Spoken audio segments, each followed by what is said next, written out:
नमो विष्णुपादाय कृष्णप्रेष्ठाय भूतले श्रीमते भक्तिवेदांत स्वामिनिति नामिने। नमस्ते सारस्वते देवे गौरवाणी प्रचारिणे निर्विशेष शून्यवादी पाश्चात्य देशतारिणे। जय श्री कृष्ण चैतन्य प्रभु नित्यानंद श्री अद्वैत गदाधर श्रीवासादि गौर भक्तवृंद। हरे कृष्णा कृष्ण कृष्णा हरे हरे, हरे Ram Ram Ram Hare Hare.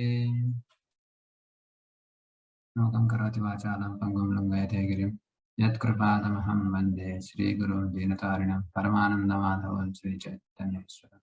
Actually, this nectar of instruction, Upadesha Amrita, is written by Rupa Goswami to teach the sadhakas how one can progress in bhakti. So there are when someone comes to, like many of us might have got introduced to Krishna consciousness, at some point of time in life.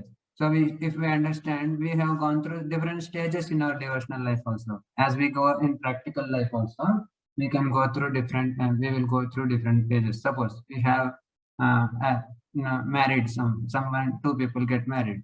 So they will go through different phases of their relationship. First, there will be they don't know each other. They start coming together and they start living with each other. They don't know each other. As time progresses, they know each other. So the kind of dealings which they have before, they matures, right? Stage by stage they mature. So similarly, when we have a relationship with Krishna through bhakti, so that also matures through different stages. So at different point of time, the sadhaka, the practitioner of bhakti, experiences different emotions. So how to deal with such kind of emotions so as to have a progressive devotional life? Further, they need to be a guide. So this nectar of instruction and nectar of devotion are nothing but the guide for devotional service. So Rupa Goswami in this Upadeshamrita, he gives the sadhakas essentially two instructions. They are how one has to keep oneself from to keep oneself away from those things which are unfavorable for bhakti, and to adopt those things which are actually favorable for bhakti. So these verses in the nectar of instruction from verse 1 to till 8, actually till 7, actually discusses about the stages of devotional service. In fact, 8, 9, 10, 11 also discusses the stages of devotional service. So there are 11 stages of bhakti, devotional service. It starts from the initial faith. Then when the faith gets fructified, then it will go further into Shraddha, Adav Shraddha, Tada Sadhu Sangha, Tada Bhajana Kriya, Anardha Nivrutti, Nishtha, Ruchi, Asakti, Bhava, and Prema. These are the 11 stages of bhakti. One will go through. So the highest stage of bhakti is unallied loving devotional service towards the Supreme Personality of Godhead, which is exhibited in full by the gopis and especially Srimati Radharani. So this nectar of instruction, it starts from a beginner of devotional service who has taken a little interest, little faith upon the instructions of some person who actually tries to introduce him to bhakti. From that point towards that gradually when he starts associating with devotees, and how he experiences different types of emotions and what kind of dealings one has with those particular people, and how one has to safeguard from those things which are unfavorable for progressing in bhakti, and how to adopt those things which are actually favorable for bhakti. And also, then when we are going through this process, we also experience so many emotions in our heart. So the transformation of the heart happens gradually, step by step. how those transformations happen, that will be described also. And then finally, when one reaches the pinnacle of devotion, where the practitioner actually experience the spiritual oneness with Krishna and his associates, that is actually bhava and prema. That also is described. So this is what in essence we are discussing from the past few days, and today we are on the pedestal of how when one has actually taken a step on the basis of Shraddha, he paid a little faith to a person who actually talks to him about bhakti, and then he will actually tries to associate with people of similar kind of people. So when associating with such kind of people, what are the favorable things one has to take into account, one has to cultivate, and also those things which are unfavorable, which one has to actually keep away from, are described. So in short, today we are going to discuss about those things which are favorable for bhakti and those things which are unfavorable for bhakti. So this happens in the association of devotees. That's why it is called sadhu sangha. Sadhu means devotee and sangha means association. So when one has actually associated with devotees, one has to cultivate those things which are favorable, and one has to refrain from those things which are unfavorable. That's what we are going to discuss today. So today we will start with this verse. Dadati pratigruhnati guhyamakhyati pruchhati bhunte bhojayate chaiva shadvidham priti lakshanam. So we have in our, we will go to the translation. Offering gifts in charity, accepting charitable gifts, revealing one's mind in confidence, inquiring confidentially, accepting prasada, and offering prasada are the 6 symptoms of love shared by one devotee and another. So you see here, there are dealings here. Dadati pratigruhnati. See, someone is giving gift and someone is receiving the gift. Okay. And then revealing one's mind in confidence. So when we are actually, associating one with anyone, after some time, the relationship, according to the level of relationship, one tries to actually inquire what is into each other's life, how one is doing different things. So this happens in devotional service also. And revealing one's mind in confidence, only when we share our heart, then actually the other person also understands that he also feels to share his heart. So this loving bond actually happens when we actually share our mind in confidence. Then inquiring confidentially. Why we have to share on our mind in confidence? Because we may have a doubt. If I do this like this, what will happen? If I did this like this, what will happen? So that will actually be revealed when you inquire confidentially. Then accepting prasada. So this is, we all know, when if we like someone, we will like to invite him for prasad in our home, right?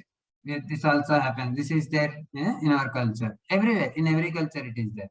Accepting prasada and offering prasada. You go to the home, to their home for party. You throw a party at your home, and you invite others. So these are the loving exchanges one has in day-to-day dealings. So this also can be applied in bhakti, so that one can have a favorable situation for practicing bhakti. These are the 6 symptoms of love shared by one devotee to another. So now, when we talk about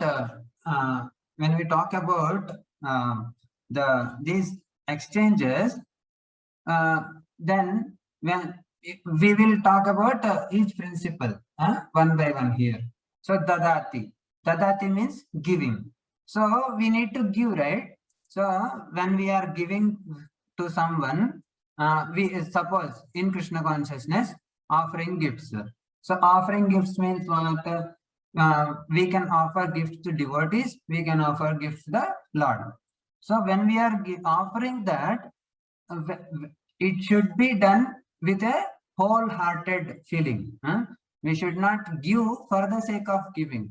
So the giving principle should be that we actually want to,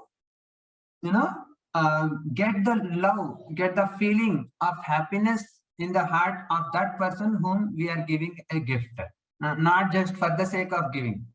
So in actually Rupa Goswami and Sanatan Goswami, they were actually very big ministers. So but when they actually decided that they will give up everything and they will become devotees of Lord Chaitanya, they have actually divided their wealth. How they divided their wealth, 50% of the income what they have earned, they have given for Krishna consciousness. They have given to the devotees and the temples and everything. And not only that, we have to be practical in our life also. Just because we become a devotee, we cannot become negligent toward our family. So what did they do? 25% of the wealth they have distributed to their relatives. And then not only that, but you also have to maintain your life, right? So for that, the 25% of their wealth is given as kept as emergency expenditure for personal emergencies. So they have divided this wealth, their wealth, like this. This is a very ideal way of dividing one's wealth. So now, according to our today's time, place, and situations, one needs to understand these principles. This is the benchmark which the Goswamis have set, and one can do as much as possible according to one's necessities in life. Okay. So now, Dadati principle. Dadati means giving, and Pratikruhnati. Similarly, when the other devotees give also, we can accept gifts. Then, Guhyam Akhyati Pruchati. Why Guhyam Akhyati Pruchati? What actually we have to reveal to the devotees? That revealing to devotees one's confidential realizations in bhakti, not gossip. Sometimes we understand that when we are dealing with each other, we discuss about problems. Oh, this devotee did like this devotee did like this, she did like this, I did like this, he did like this. So all these things are gossip. Why gossip? Why we should not do that? Because by doing that, we actually bring each other down. There is no positiveness in our life. But any conversation, any dealing, we have to understand from this point of view whether this dealing, whether this situation, whether this talk is actually helping me to become favorable in bhakti. Is it helping me to become closer to Krishna? Is it helping me to become more nearer to devotees? Is it helping me to get more determination in bhakti?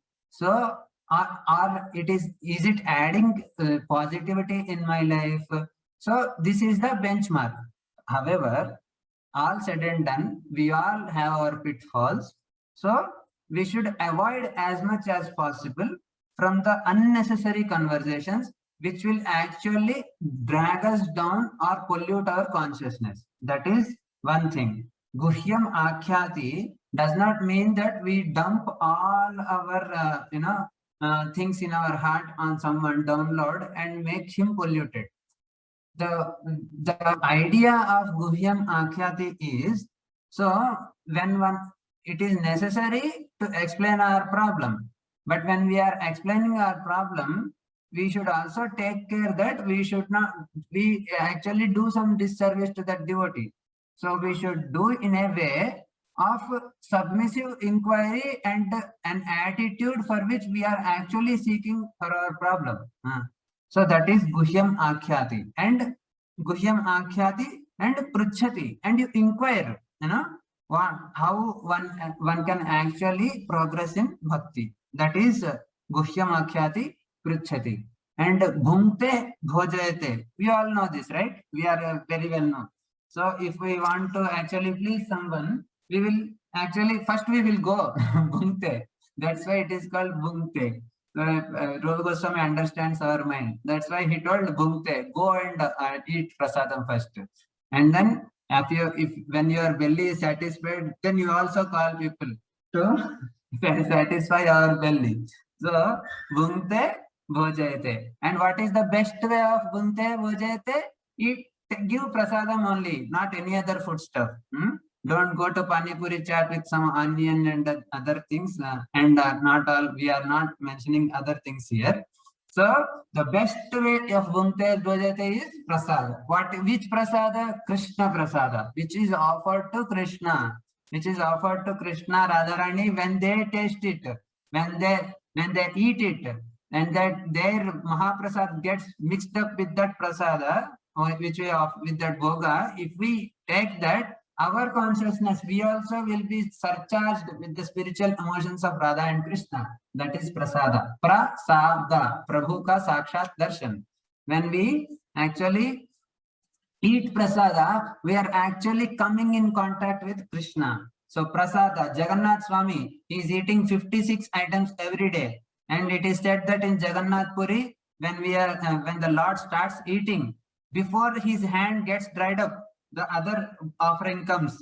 So in Jagannath Puri, if you see, if anyone goes to Jagannath Puri, some of you might have already gone, there is a line of prasadam going one after the other into the bhoga mantap, and the Lord is offered there, and Jagannath is continuously eating. It is said that the Lord comes to Jagannath Puri to eat, and in Sri Rangam he goes for shayan, for sleeping. And he goes to Ayodhya for office. so this is how the bhumte bhojayate principle can be understood. And another thing of this, when we are actually doing these loving exchanges between devotees, we can understand that we should also refrain from using this principle in negative people. We should not do these 6 loving exchanges with those people who actually degrade our consciousness. So, like if we are, if we are bringing a person who is with polluted consciousness, if you start feeding, he will also start feeding you with his, his ideas, his mind. So when we are associating, when we are choosing the association, first of all, we have to choose the association and then do the loving exchanges. Before we choose the association, if we do these loving exchanges, then there can be unfavorable things. If someone is of polluted consciousness, he is actually doing, some things which are not to be done in a civilized society. Someone is drunkard, and other things. So if we are associating with drunkards and gamblers, then he will give his gyan to us. Then when he starts giving us ourselves gyan, then we may get influenced by them. So we should be very careful in associating with whom. That is very important. It is given, an example is given, when we feed a snake with bananas and milk, the snake will only get more strengthened. And what will the snake do after it gets strengthened? It will bite us with kevalam vishavardhanam. And other thing is, when we are practicing bhakti, we should as much as possible associated with like-minded people. All these exchanges should be between like-minded people, not unlike-minded people. Like when we are bhaktas, we should associate with bhaktas only. We should not, we should as much as possible not associate with jnanis and karmis and gross sense enjoyers. Why? Because the jnanis are on a different path. Our frequencies may not match. They have a different path. And there are others also who will say that Godhead is nothing, he does not have form, and Lord, when he comes to the Lord material world, the Lord is also like us only. All these kind of people will tell things. People will tell. They are called Mayavadis.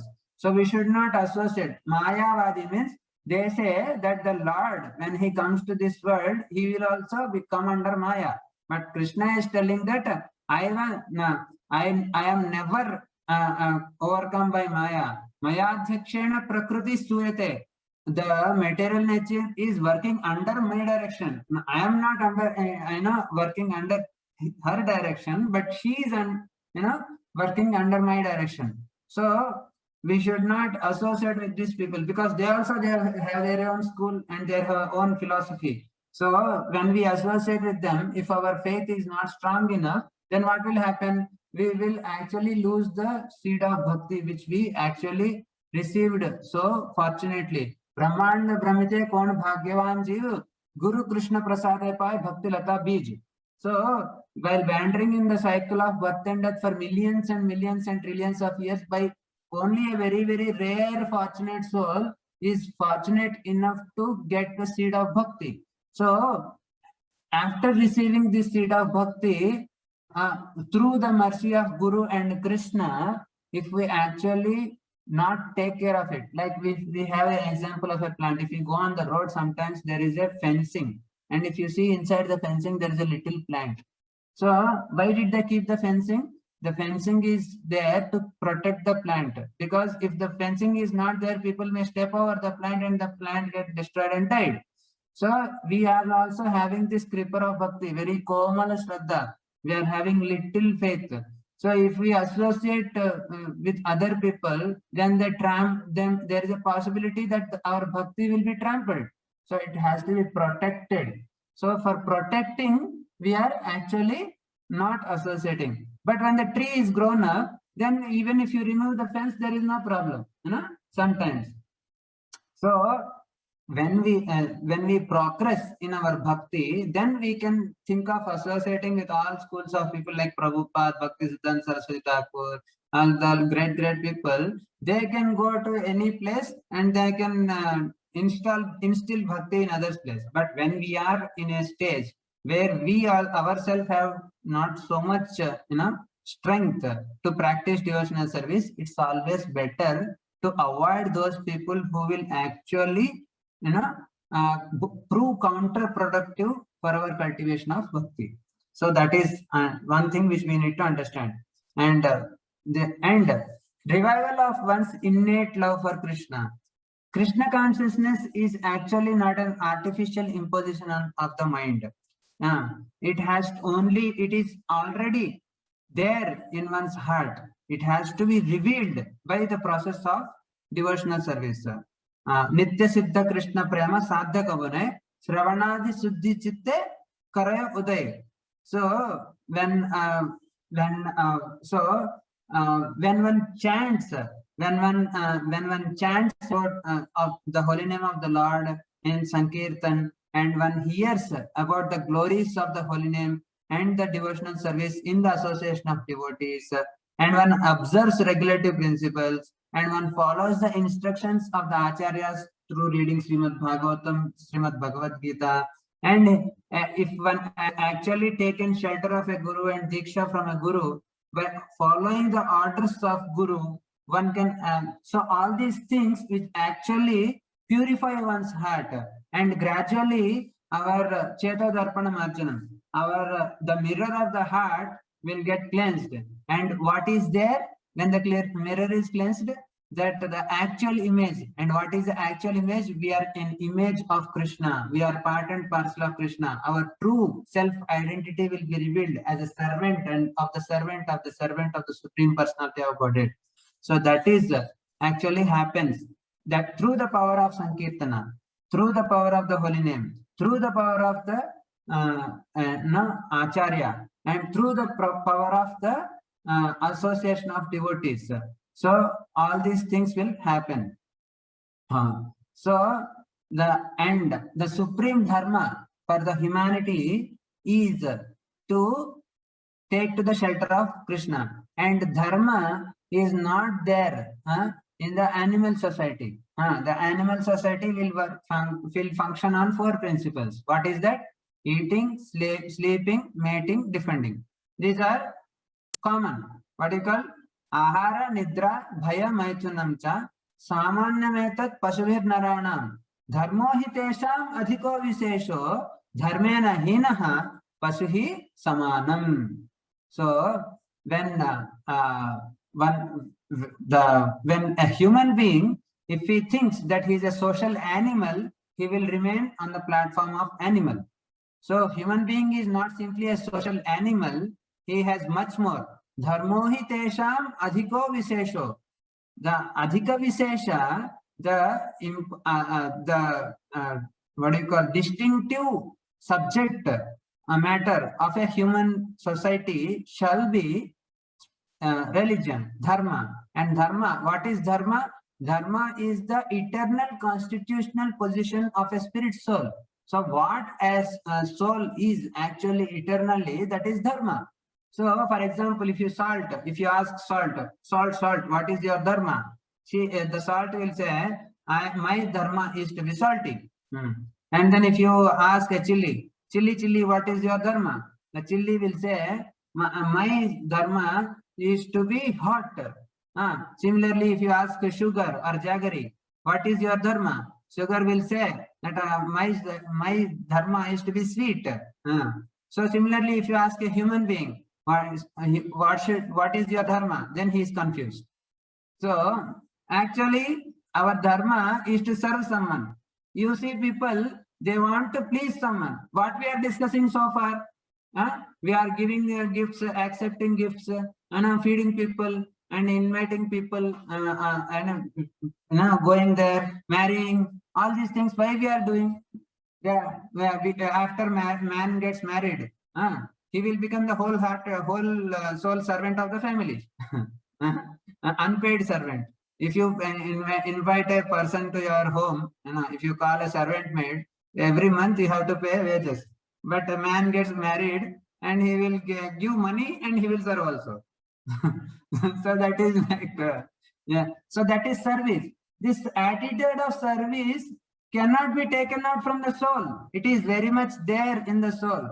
So even if you can see in the West, even now in the even in our Indian society also, people are very fond of dogs.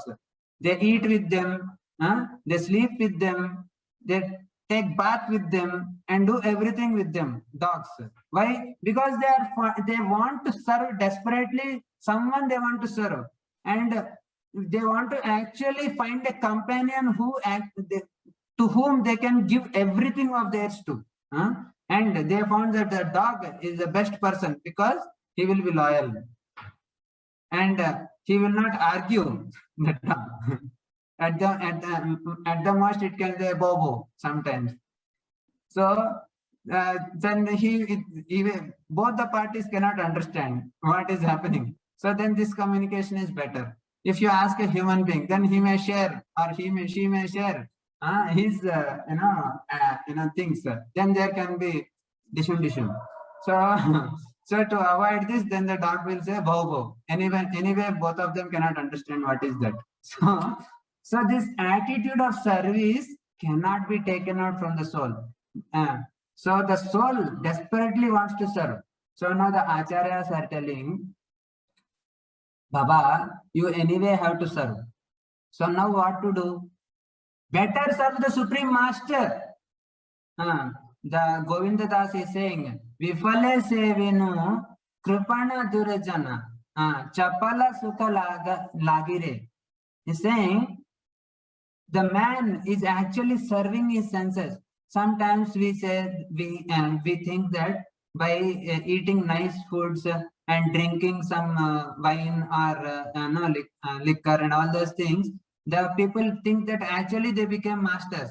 But if you closely observe, when they are intoxicated, actually they have become slaved by the urges which they have, and that addiction can drag the man to any extent to even commit the heinous acts. So that means the person has not actually mastered the senses, but he became the slave of the senses. So the Govindas is saying, Vifale Sevinu Krupana. What is a Krupana? Krupana is a person who actually has so much wealth, but he does not use it. You know, he has millions of dollars, he has crores of rupees in the tijori, but he will not spill one footy kaudi, one single penny out of his pocket to others. So our human life, our human birth has so much of wealth in terms of dovetailing our propensity to serve Krishna. But if we are not, using that to serve Krishna, and if we are actually dovetailing it to in the futile attempts to satisfy our body, which will not yield any result but only eventual misery, that actually is called krupana. Vifale sevinu krupana durjana. The sense enjoyment, the senses has only given me misery, and they have only led me to wrongdoings. But still I am faithfully serving them. Chapalla sukha lagire. I am actually looking for sporadic, momentary happiness. Live in the moment, they say. So that live in the moment.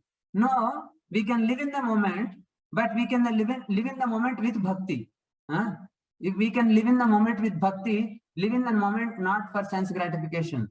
If we have a goal in clear, everything can be dovetailed. So this is what we are doing. Even when a CEO of a company, he will arrange for wine and so many other things, eatables for the staff and other businessmen. He throws a party and people go there and they discuss business dealings there. So all these things, they also give gifts. I have had experience. When I have gone to some of the seminars held by these big companies, they actually give gifts to thousands of people who come there. They spend so much of money to give gifts for what? To take more from our pocket later. So we have to. So these kind of dealings are there everywhere. So we need to put them in the right place. So here we are discussing of using these principles in advancement in bhakti. So this is about the principle of giving and taking, give and take. So we will go to the, we have already described these things. We'll go to the next verse, which is called, when we are actually associating with devotees, we will come across different kinds of devotees. So this verse actually tells us who actually is a devotee, and what are the kinds of devotees, and what are the kinds of dealings we may come across, and how we should deal with them. This will describe that.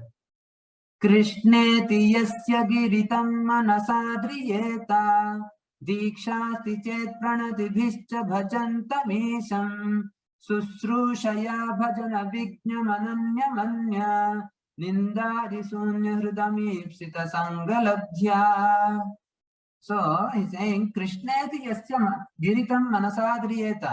One should mentally honor the devotee, manasa adriyeta, who chants the holy name of Krishna. Krishneti yasya giritam means one whose tongue chants the holy name of Krishna. One should offer him obeisances in the mind, and one should offer humble obeisances to a devotee who has undergone spiritual initiation. Dikshasti chet, if one has undergone diksha, pranati bhischa, you bow down to him, and what is he doing?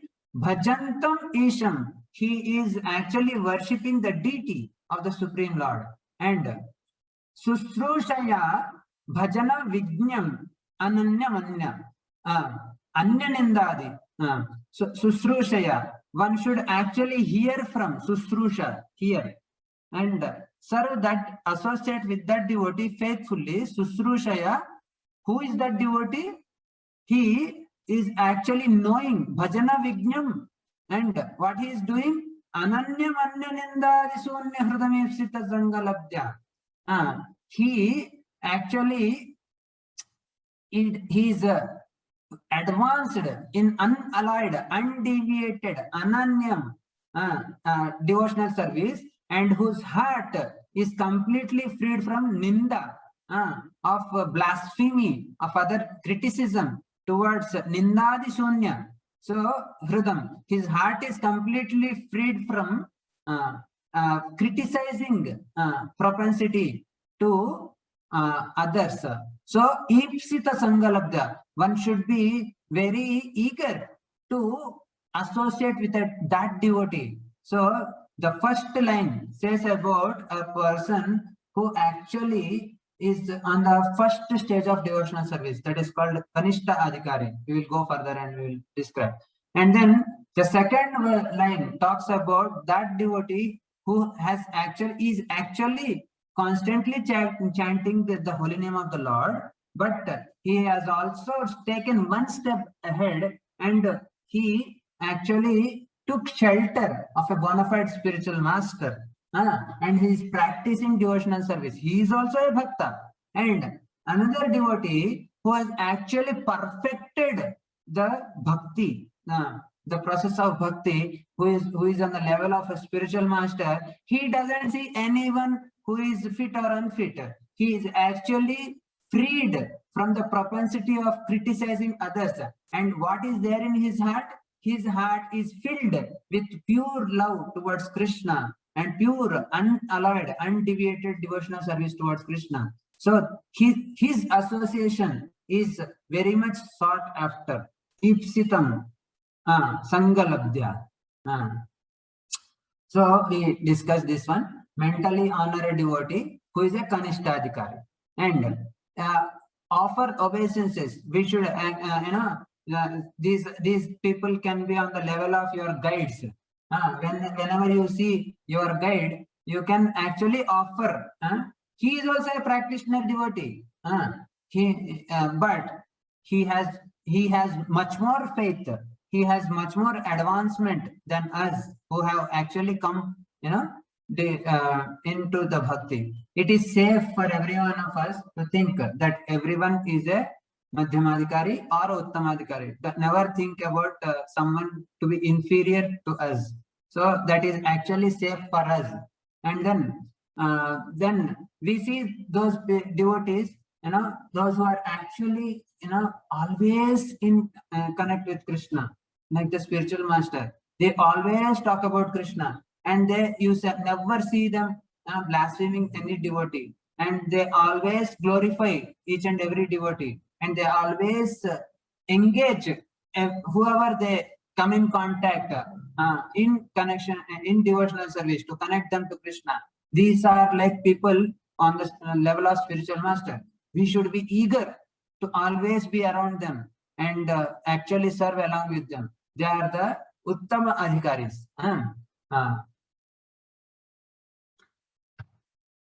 So this is how Srila Prabhupada, and these are all the things Prabhupada discusses in this verse. He is first talking about a Kanishtadhikari. Who is a Kanishtadhikari? Kanishtadhikari, it is said that Archayam eva haraye puja yaha shraddhaya ihate. And natad bhakteshu cha anyeshu sa bhaktaha prakruta smutaha. He is a prakruta bhakta. Is a prakruta bhakta means he is actually not, he is on a lowest level of devotional service, but he is also a devotee. So there is a role of faith in the gradations of Vaishnavas. Can someone give me a watch? How much am I going overboard? It's already 6:40? 6:15. Okay. So we are 6:15. So we will close as much as possible by 6:30, at the most 6:40. Okay. So we have to cover 3 verses. Please bear with me. So he is interested in this. Okay. So we are discussing about the role of faith Shraddha is the beginning of Krishna consciousness, and the basis for the spiritual advancement. Shraddha means not little faith. It should be Dhrida Shraddha, Dhrida Vishwasa. One should have firm faith. Krishna Bhakti kaile sarva karma krita hoy. One should have firm faith that if I practice bhakti, that everything will be taken care by Krishna. That is called firm faith. But a devotee in the initial stages of devotional service, he may not have that faith, that much faith. He has Komala Shraddha, but he definitely has that faith that Krishna will protect me. This devotee, he is actually concerned. We may have this experience, even I have this experience. Even now I could understand that when we go to the temple, we are actually more concerned, attracted towards the deity of the temple. That is very good. That Archayam eva haraye. He considers that devotional service means Lord, myself, me, my Lord. That's all. Nothing, no one else. Archayam eva haraye. Puja yah shraddhaya ihate. He actually worships the Lord with full faith, shraddhaya. He is very much eager to serve the Lord. But when he is dealing with other devotees, he does not respect them so much. He thinks that devotional service means Lord and myself, me and my Lord. That's all. So that is Kanishta. That is also good. The residents of Kulinagram, they went to Chaitanya Mahaprabhu and they asked him, who is a devotee? Then Chaitanya Mahaprabhu replied, Yara Mukhe Krishna Nama, Kari Ek Bar, means even once if a person utters the name of Krishna, he is a devotee. Oh, very nice. So these residents of Kulinagram, every year they used to come from Bengal to Jagannath Puri for Ratha Yatra. So in the next year they came and they asked the same question before going. Chaitanya Mahaprabhu ji, who actually is a devotee? So this time Chaitanya Mahaprabhu replied, from whose tongue a constant recital of holy name happens. One who is constantly chanting the holy name of Krishna, he is actually a devotee. So they came the next year again for Ratha Yatra. This time they again asked, who is a devotee? He said, by seeing whom you feel inspired to chant the holy name, he is actually a devotee. So the first time Chaitanya Mahaprabhu has described about a person who has come fresh to devotional service. So he is a Kanishta Adhikari. Archayam eva haraye. Him and the deity. Natat bhakteshu cha anyeshu. He does not regard or behave properly with other devotees. He is a Prakrita Bhakta. And there is another devotee, another level of devotee who actually thinks that, Ishvara tat adhineshu balisheshu vishetsu cha prema maitri krupa upeksha yak karoti samadhyama. So Ishvara,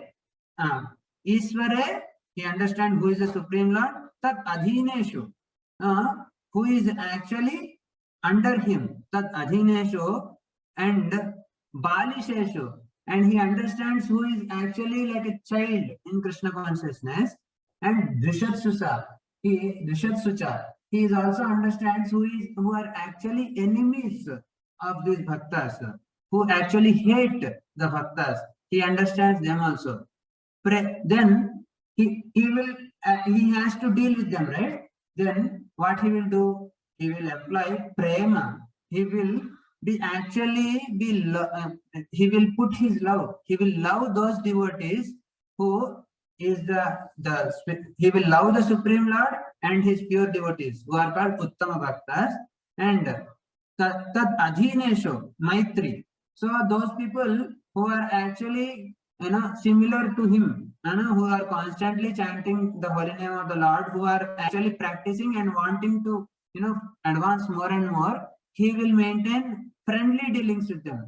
Prema Maitri and Balisheshu, with those people who actually come like him few days before, now they are in that stage, he will make, he will be merciful towards them. He will guide him to how to do things, how to worship the Lord, how to chant the holy name of the Lord, what to eat, what not to eat. He will guide them. So he will show his mercy toward them. That is called Kripa. And those people who are envious of the devotees, he will try to avoid them. So, Karoti, one who does that is actually a Madhyama. So, interactions. This is about interactions. This verse is talking about dealings, interactions between devotees. How one should understand at what grade, first of all, a devotee is. And secondly, how to deal with different kinds of people. Prema. Prema means understanding that Krishna is the object of one's love. And Maitri, friends with other devotees. Krupa means merciful towards the other devotees. And Upeksha means avoid the envious people. And he understands who is fixed up in surrender to Krishna conscious people. He is also fixed up. He also understands who is fixed up.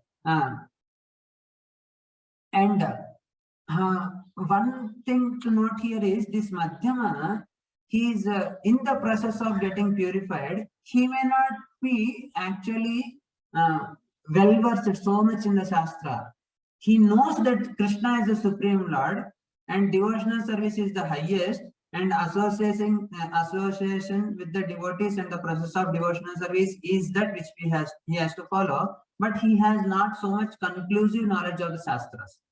But he is undeterred in the practice of bhakti under any circumstance. He will not give up the process of bhakti under any circumstance. This Kanishta, there is a possibility that he has Komala Shraddha. He may go away after. If you deal with him harshly, he will not chant his rounds only.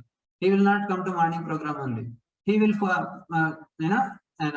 he will run away and fall away. So he is a Komala Shraddha. We have to be very, merciful towards them. A Madhyamadhikari and a Uttamadhikari, they have to be very merciful towards the Kanishta. He is like a small creeper. The fence should be there around him. He has to be protected. And then there is a Madhyamadhikari. The plant has little grown up. The branch, the trunk has little strengthened. It can tolerate little little strength, little blows, but it is not yet fully fructified. It's there, it will live, but then it has to be protected also. So that is a Madhyama, but he is actually has firm faith in chanting. So that is about Madhyama. And then Uttama. So Chaitanya Mahaprabhu said Uttama.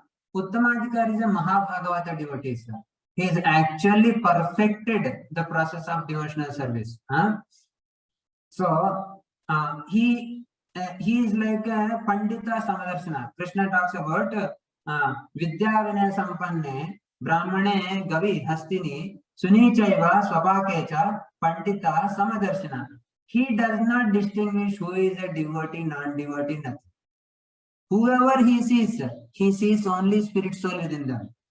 He sees through that person. He sees not that person. He sees through that person right into the soul.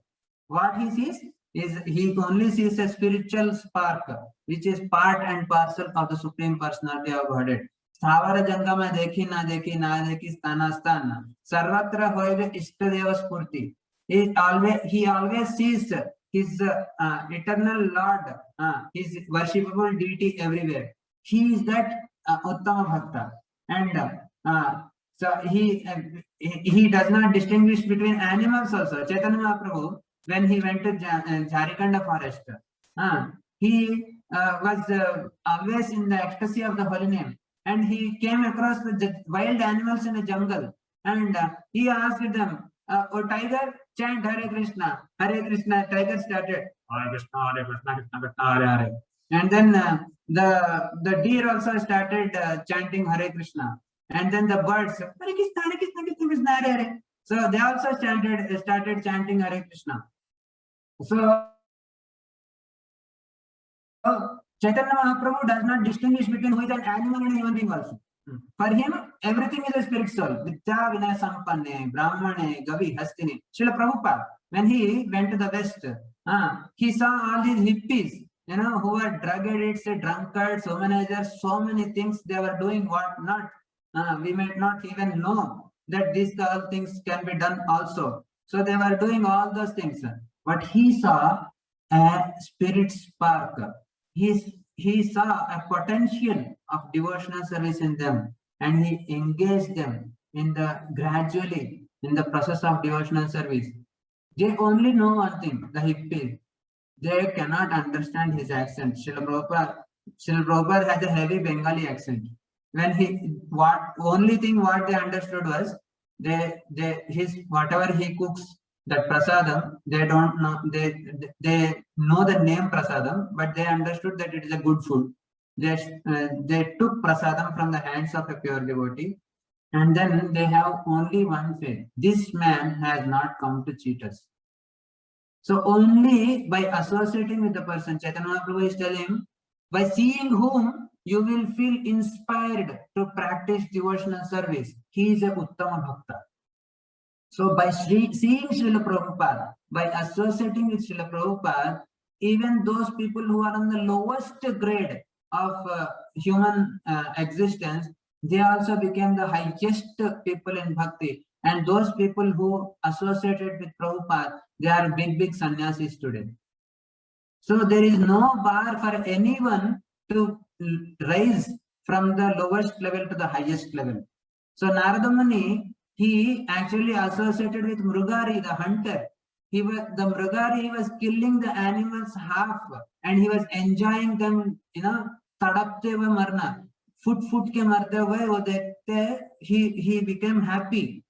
But when the next time he came, Narada Muni visited that place along with his brother Angira Muni, he actually was surprised when he was offering obeisances that Mrugari is shooing away the ants on the ground, which may possibly be there and get crushed with his Angavastra. So that is the level, that is a potential of association of a pure devotee of the Supreme Lord. So this is Uttamadhikari. He is a self-realized person. He is uncritical of anyone, and he is pure and free from all anarthas from his heart. He does not maintain any hatred or enmity towards anyone, and he does not make any material distinctions. He is actually paradukha dukhi. His only pain is to see others getting pain, and but he is, for himself, he is very strict in following his devotional service. He is always Nana Shastra Vicharanaika Nipuno Sadharma Samsthapako Lokanam Hitakarina Tribhuvane Manyo Saranyakaro Radha Krishna Padara Vinda Bhajana Nandena Mattaliko Vande Rupa Sanatana Raghuyugo Sri Jiva Gopalako. Says Radha Krishna Padara Vinda Bhajana Nandena Mattaliko. They are constantly absorbed in the holy names of Radha and Krishna. And Nana Shastra Vicharaneka Nipuno. They are expert in taking the essence from all the Shastras. Nana Shastra Vicharaneka Nipuno. And they establish the pure, highest devotional service, Sadharma Samsthapako, Lokanam Hitakarino. They are the the best well-wishers of the whole human society, Lokanam Hitakarina, Tribhuvane Manya Siranya, they are glorified in all the three worlds. So these are the Uttamadhikaris. One should be very eager to associate with those kind of Uttamadhikaris. Now we are graduating to, now we may say that, okay, we are dealing with different kinds of people. While dealing with different kinds of people, we may actually come across the physical and subtle, mental aspects of different kinds of devotees. How to deal in those situations is discussed. What's the time? 6:31. We'll close in another 10 minutes. Okay. So this verse is talking about when we see a devotee, in different, with his external appearance. So how to deal with those things? We'll go into that.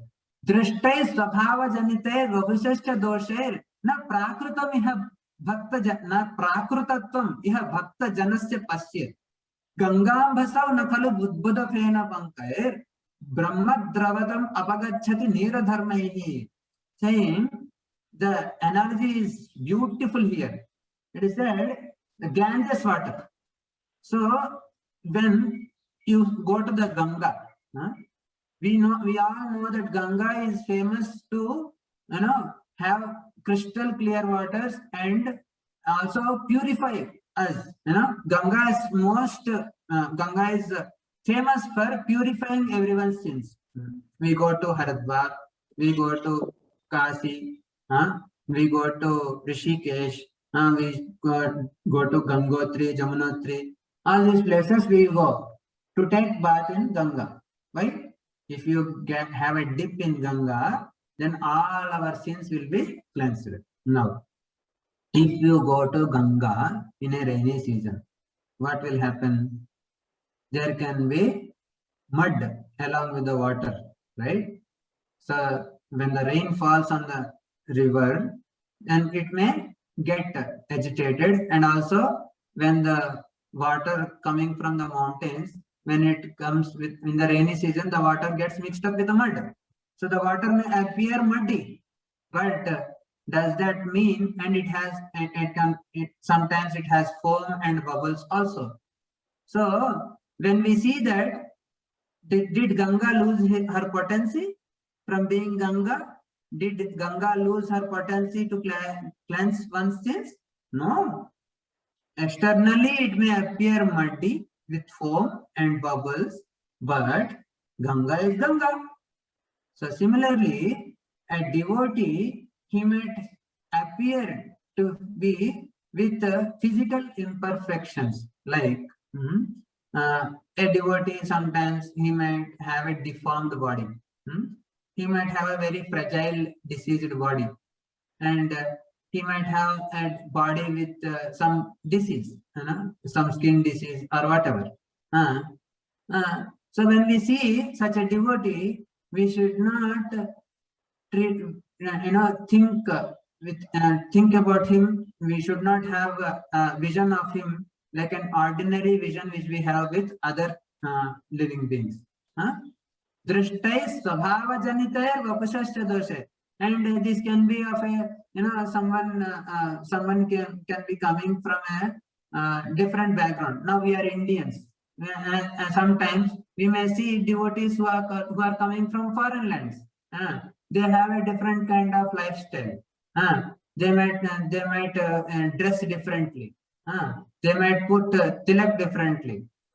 They might eat with differently. Their eating habits means they will eat prasad only, but they may eat in a different way. What we do, we have a style of eating. So we suppose we eat dal first, and then rasam, then curd. So we have it. Then say he may eat curd first. So just because he ate curd first does not mean that he is not a devotee. So these are all the material conceptions of a devotee. So material imperfections. According to the Vedic standpoint, we may say that okay, he is not doing like this. We may have n reasons. But what is the main principle in bhakti? Whether he is a devotee of Krishna or not. It doesn't matter whether he can talk nice, give nice lectures. It doesn't matter whether he can sing nicely or not. It doesn't matter. But is he taking shelter of Krishna in his problems? Is he Krishna conscious or he is body conscious? Is he Krishna conscious or he is society conscious? So the most important factor in a devotee is his shelter in Krishna. If one has actually taken shelter of Krishna, he is considered to be devotee irrespective of his ethnical background, his body, whether male, female, nothing.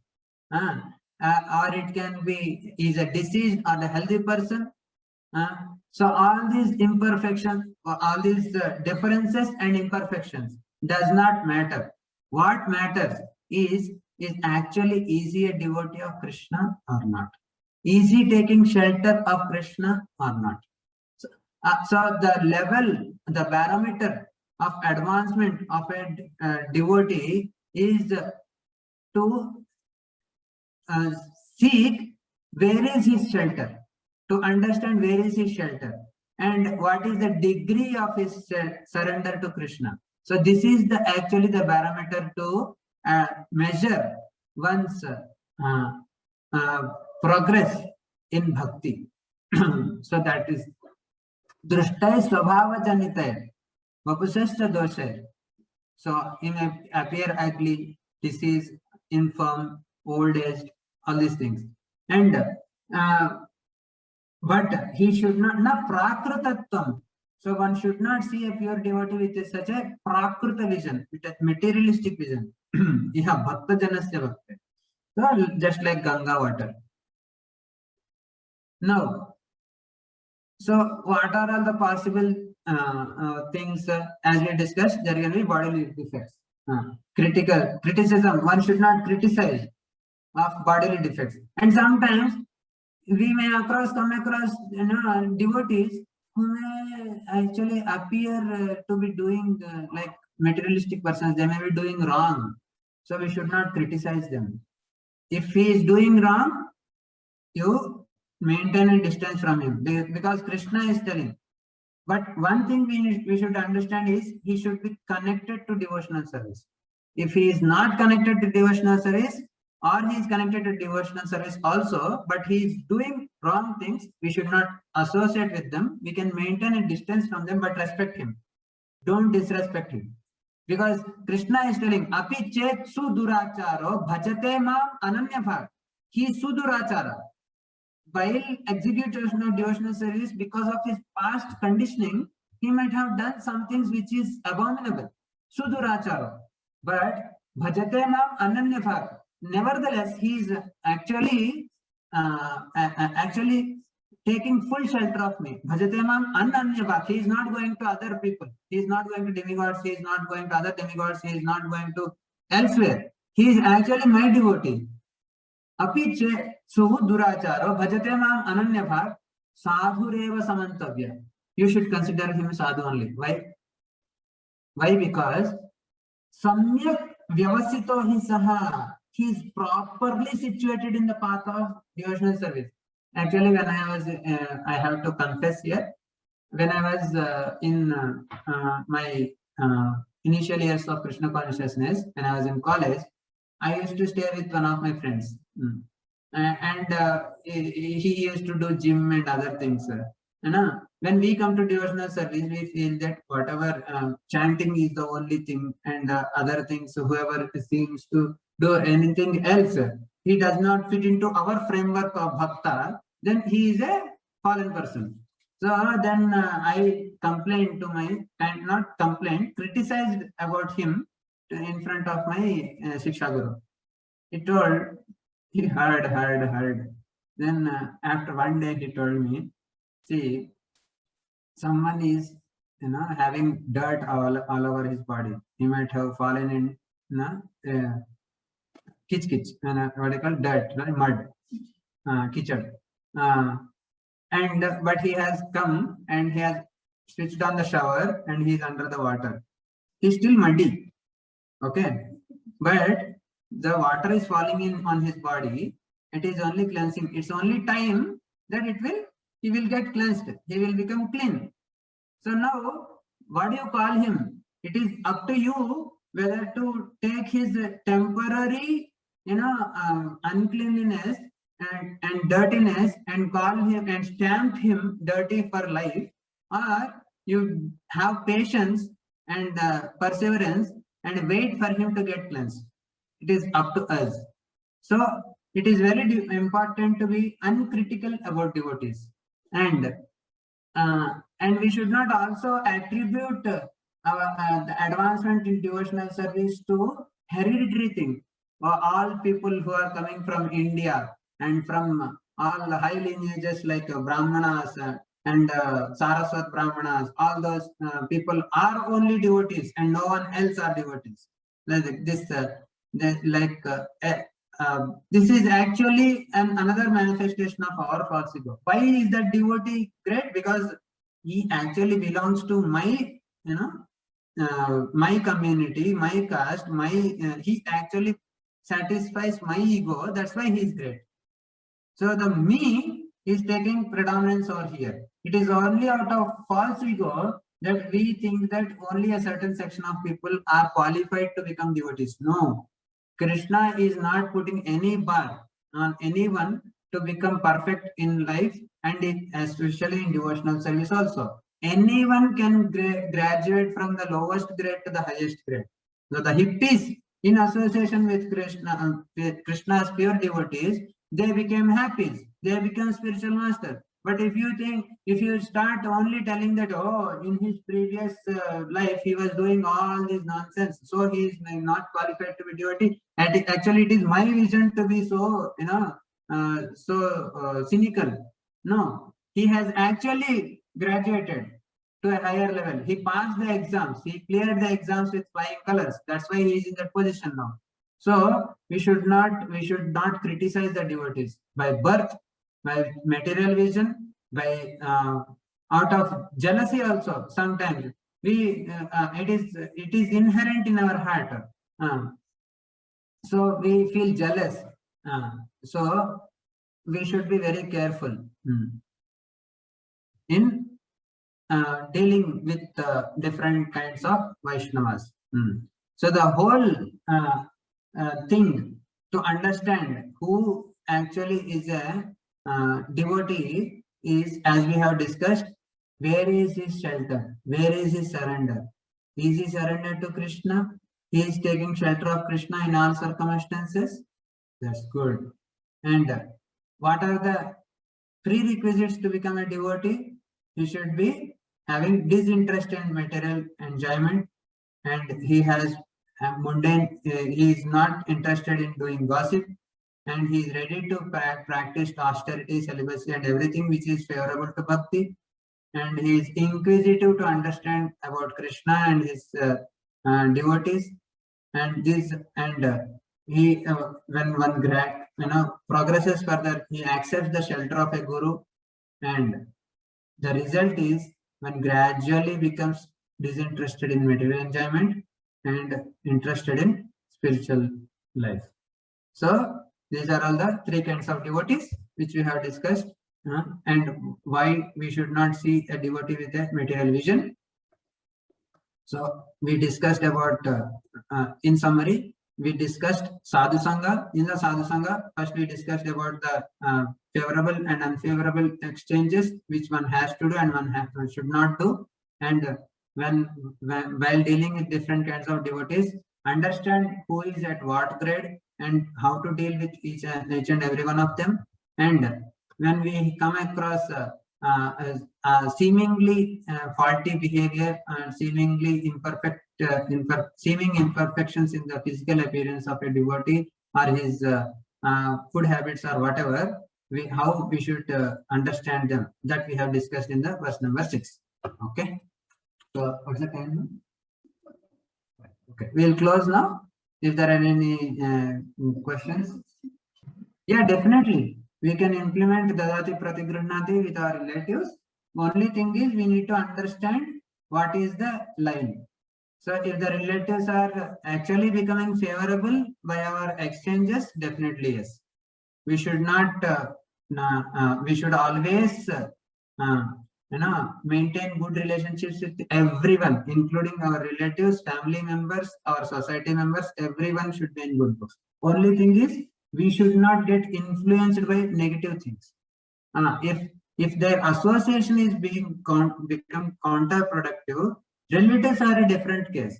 For an outsider, they may or may not associate with them, but relatives are very much important in the social upkeep of the society. So our India has a very rich culture of bonding between our families. We should not destroy that. We should always maintain good relationship with our family members and relatives. But sometimes they will take time to come to bhakti. It is not that we became devotees only few months before and few years before.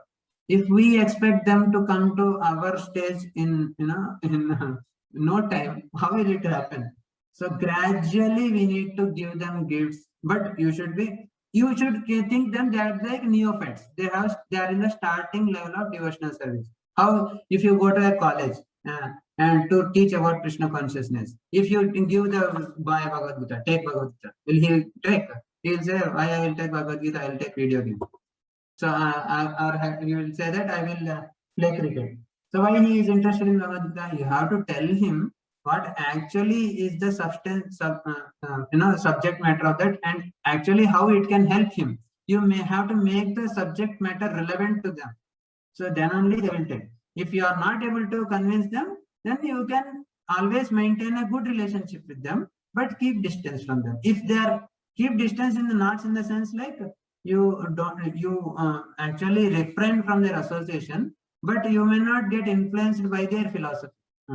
They don't know about Krishna consciousness, so you have to deal with them accordingly. But yes, we can always give prasad to them. You can tell them. Sometimes I have in our relatives, if they come and they offer something, suppose our neighbors are there, sometimes they give some things which are they make in their house. So we should avoid as much as possible because it is not Krishna prasada. But sometimes we can take also. Sometimes suppose if they give some things like a fruit or some ice cream or something, we can actually take that and offer to Krishna and we can eat it. Or we can tell them, if you want to actually give me something, you give me, which is you offer to Krishna, put tulsi leaf, you offer to Krishna and then give me, or you give me, I will offer and I will eat also. So they are also happy, we are also happy. Rather than saying that, oh no, I don't want to take anything outside other than Krishna Prasada, that will actually put them off. So instead of that, you can tell them in a different way. We need to be little diplomatic in dealing with, in safeguarding our Krishna consciousness. However, we should always entertain them. Yeah, I think that. Hare Krishna, Prabhu. Shyam Sundar, Yes, Prabhu. yeah. Thank you, Prabhu, for the beautiful class. Yeah. See, when there is a question which comes about the 6 loving exchanges with relatives, the 6 loving exchanges also include Guhyamakyati Prachati, right? Yeah. So, one should be very careful. One can give association, but one cannot take their association, or one cannot go into revealing one's mind and all to those relatives, particularly who are not so favorable to Krishna consciousness, right? So that is also a part of a loving exchange, as mentioned by Srila Rupa Goswami. So, so my understanding is, yes, we should have loving exchanges, but we should know not to get influenced by the loving exchange. I mean, by certain dealings. Yes. Correct. So when we said, thanks for bringing because that point. Prabhu, I have seen when they are not devotees or when they are not favorable for devotion, especially discussing very many personal things with them, it will just suck all our consciousness and it will take all our time away. Neither they are going to be favorable, nor are we going to be in a situation to help them. What would be the best thing to do in that situation? Yeah, Prabhu. Means as you said, that is good. That we need to understand at what level they are. So, and that is again, it becomes a case to case basis. And like we need to be guardful about our bhakti, as you said. Anything else, Prabhuji? Prabhuji, can I ask a general question? Others can leave, Prabhuji. You can be there. Yes, Prabhu. Prabhuji, Vanilla, yesterday somebody told me that Lord Vishnu has taken all the demigods, Shiva, Brahma, and etc., to the Golok Vrindavana, and their demigods have seen the Krishna, and it was proved that Krishna is the Supreme Personality of Godhead. This is Lord Vishnu told in Chakra. Bhagavatam, it seems. I want the reference of that particular Bhagavatam, where to read that story. Prabhu, Lord Vishnu never took any one of those people to Golok Vrindavana. It is That Krishna was who told to taken. me by one of the ISKCON devotee who has been told by his Shiksha Guru, but he doesn't remember what is the reference. So I Prabhu, thought we you may be able to tell me, so I asked you. No, Prabhu, our Shastras are very vast and there can be many Puranas, and some devotees might have come across some stories or incidents like that. It is better that that devotee only answer this question, because to be very frank, I don't know this story only. So I will not comment on this. Oh. Yeah. Thank you. So, okay, my question was yesterday actually to him was whether Lord Vishnu is equal to Krishna or it is also demigod. Prabhu, demigod Or concept all the is avatars. Prabhu. Demigod concept is actually the English does not have proper word, so Prabhupada used this word demigod. So actually they are devata. So there is a difference between a devata and a Bhagavan. So devata, Bhagavan is Vishnu, and devata is are the other gods who are like administrative people. Now Vishnu also does administrative job, but he does not fall under the category of a devata. He is a supreme lord only, and Shiva falls in between, and Brahma, he is like a administrative position again, like any one of us, but he has, through his merit, he qualified to be Brahmaji. So like a prime minister is a citizen of India, but he has more qualification so to be in that post. So similarly, Brahma is like the prime minister, and there is Krishna and Lord Shiva. So Shiva is in between Jiva and Vishnu, and Vishnu and Krishna, they are same. Now talking about Shiva, Okay. talking about Vishnu and Krishna, Vishnu is avatara and Krishna is avatari, the source from whom everything is coming. Sarva Karana Karanam. Isvara Parama Krishna Sachidananda Vigraha Anadiradir Govinda Sarva Karana Karanam. Yeah. So you should understand these distinctions, Prabhu. Demigods are not Krishna, demigods are not Vishnu, demigods are not Shiva. So Shiva can be called as a demigod and not a demigod also. And but most of the practical purposes is classified under demigods only. But Brahma is definitely a demigod, Indra is a demigod, Ganesha, and all these people are demigods. They are devatas, and yeah, like that. Okay, bro.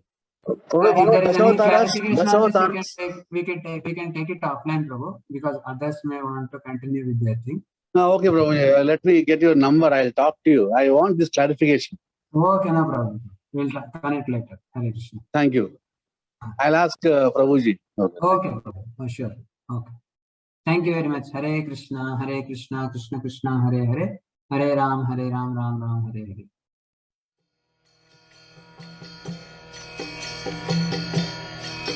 Hare Krishna, Krishna Krishna, Hare Hare, Hare Rama,